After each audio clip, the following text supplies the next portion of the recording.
Good afternoon, student. Today I am going to discuss about the 13th video classes for class 9th subject chemistry.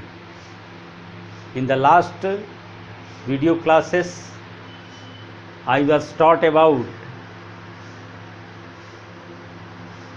element and classification of element.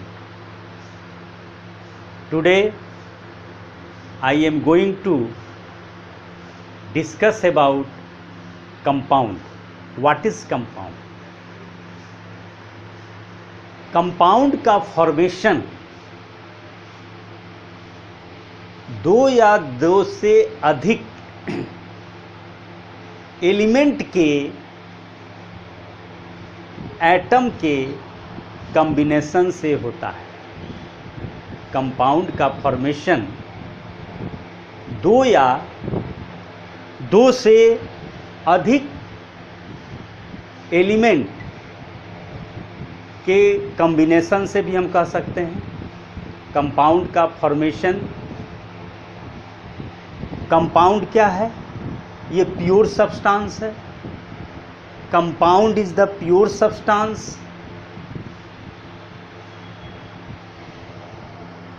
Made up of two और more elements, दो या दो से अधिक elements कह सकते हैं, अथवा दो या दो से अधिक एलिमेंट के एटम के कॉम्बिनेशन से and different atom of different element chemically combined, रासायनिक रूप से आपस में कंबाइन करते हैं इन ए फिक्स्ड रेशियो। इनका जो रेशियो होता है वह फिक्स्ड होता है। It means at last we can define the compound in this way. It is pure substance made up of two or more elements chemically combined with one another with fixed ratio. Once again I am describing the compound. It is pure substance made up of two or more elements chemically combined with one another in a fixed ratio. मतलब दो या दो से अधिक element से मिलकर के यह बनता है, लेकिन उनका जो रेशियो होता है, उनका जो प्रोपोर्शन होता है वह फिक्स्ड होता है। So student will write down the definition of compound.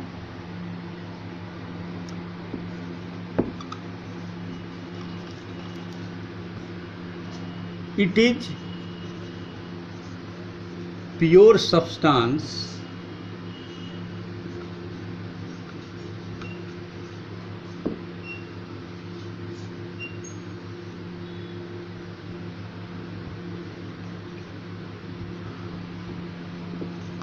made up of two or more elements chemically combined with one another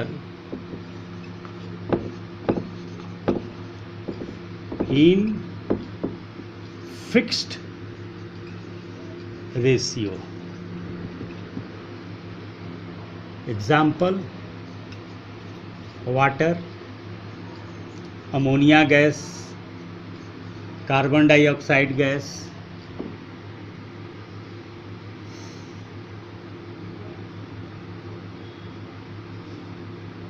glucose,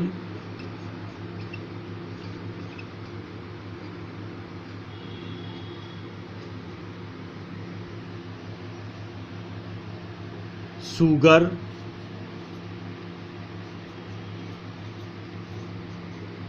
etcetera. यहाँ पर कंपाउंड के रूप में हमारा वाटर है, अमोनिया गैस है, कार्बन डाइऑक्साइड गैस है, ग्लूकोज है और शुगर है। ग्लूकोज का फॉर्मूला होता है C6H12O6, शुगर का फॉर्मूला होता है C12H22O11। अगर हम वाटर को एग्जाम्पल लेते हैं, वाटर हमारा कंपाउंड है, दो एलिमेंट से मिलकर के बना है, हाइड्रोजन और ऑक्सीजन से। अमोनिया भी हमारा दो एलिमेंट के एटम से मिलकर के बना है, दो डिफरेंट एलिमेंट के एटम से।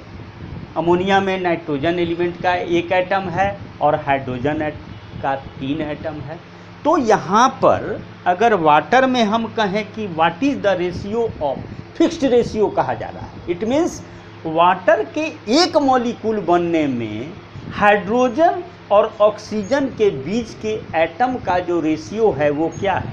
2:1। 2:1। H2O में हाइड्रोजन और ऑक्सीजन का जो रेशियो है वो हमारा है 2:1। उसी तरह से अमोनिया में नाइट्रोजन और हाइड्रोजन का जो रेशियो है वो है 1:3।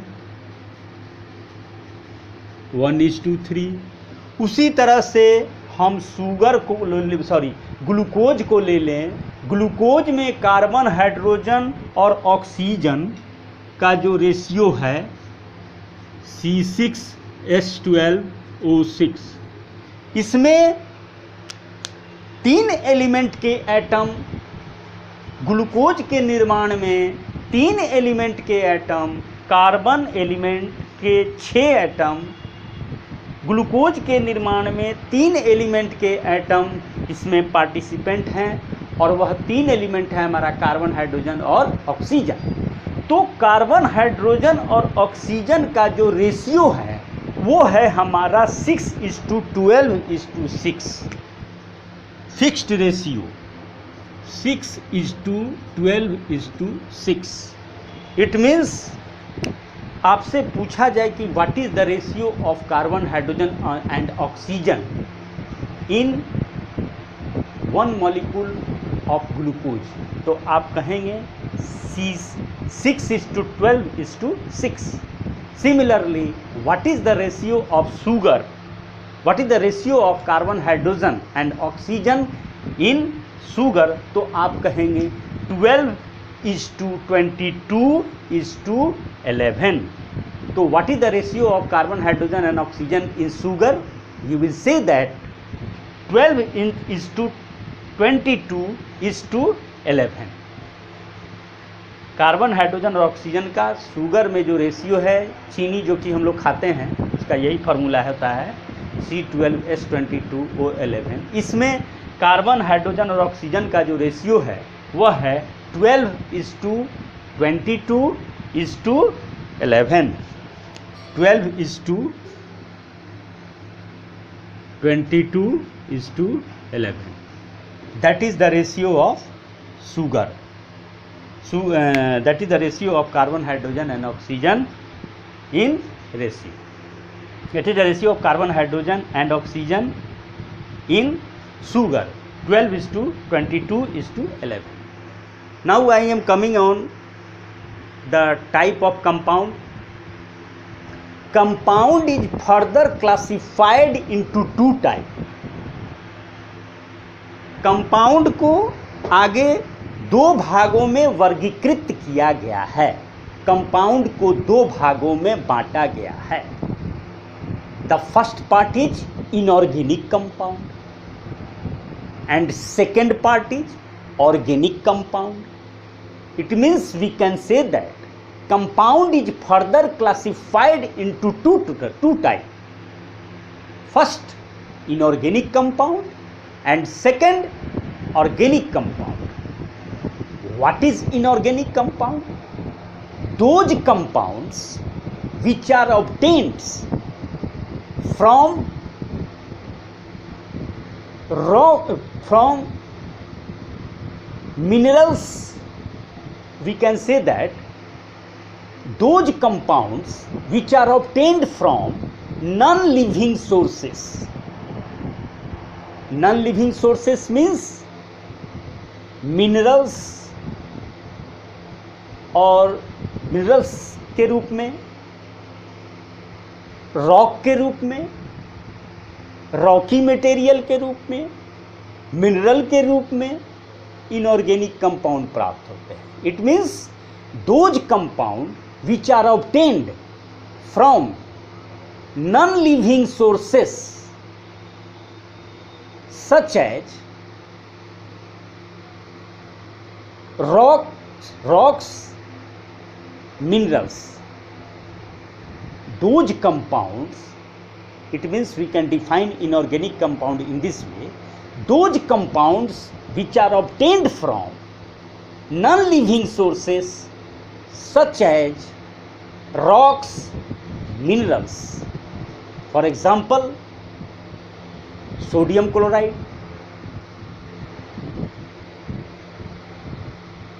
लाइमस्टोन, चूना पत्थर जिसको हम लोग कहते हैं, वॉशिंग सोडा.